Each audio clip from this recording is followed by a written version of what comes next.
4 years ago, while billions of people were getting an experimental gene therapy drug, the United Nations announced their goal to get the entire world on digital IDs by the year 2030, which is a stated part of their Sustainable Development 2030 agenda. The United Nations is ready to digitally transform how it deals with identity, with a system to streamline information sharing, daily workflows, access to platforms and buildings, operating across agencies, by providing its personnel with a universal, system-wide identity solution. Introducing the UN Digital ID, a unique and digital identity for UN personnel from the day you join to the day you part. All of your personal, HR, medical, travel, security, payroll and pension data in the palm of your hand, giving you full control on what you share and with whom. With blockchain and biometrics, the UN Digital ID makes verification efficient, secure, transparent, immutable, portable and universal. It's been piloted by different agencies and the UN Pension Fund, where they've replaced current manual processes with certainty for who and where pension recipients say they are at any given time. As innovation transforms the world, we can improve the way we manage our identities online. UN Digital IDs, a building block for digital cooperation, unlocking the promise of the SDGs.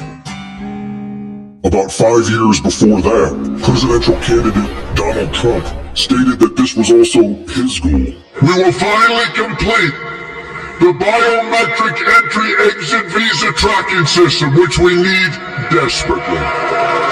In my administration, we will ensure that this system is in place. And I will tell you, it will be on land, it will be on sea, it will be in air. We will have a proper tracking system. The main purpose of opening the borders was to create chaos so that order in the form of a digital ID system would be tolerated. In order for a biometric border system to work, everyone will obviously need to be in the system. And the Trump administration is using tariffs to compel foreign nations to comply. After threatening to impose harsher tariffs on Colombia, the Statement of Intent for Biometric Cooperation was drafted between the U.S. and Colombia.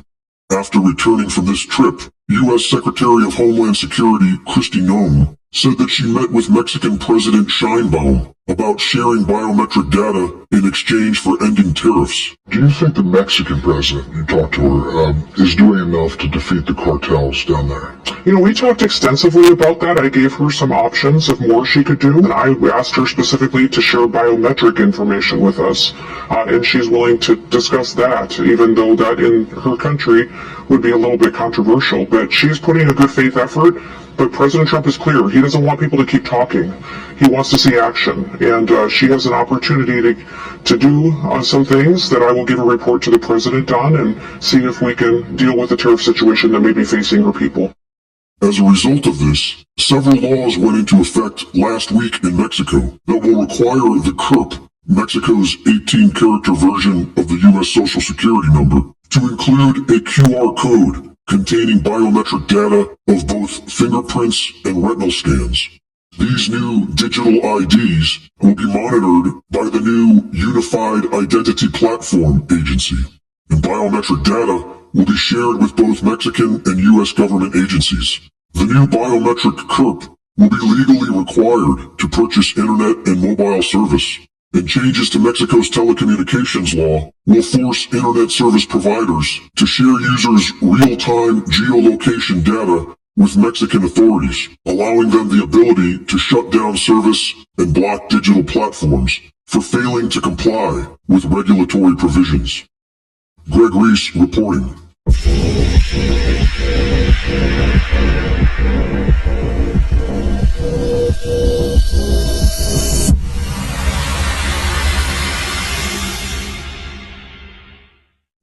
The Reese Report is now fully funded by my Substack subscribers.